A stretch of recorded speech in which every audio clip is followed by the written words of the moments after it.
If your washer shows D or DC, the machine is usually stopping because it cannot confirm the door is properly locked. D and DC are commonly door detect or door lock related codes. Even a small obstruction, latch misalignment, or weak closure can trigger them. Open and reclose the door firmly. Check the gasket and latch area for fabric or detergent buildup.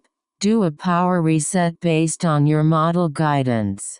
Try a short cycle and see whether the lock engages normally. Do not force the door or strike the latch. If the code persists, use official support because lock systems can require proper replacement and calibration. Short version: D and DC usually mean door confirmation failed.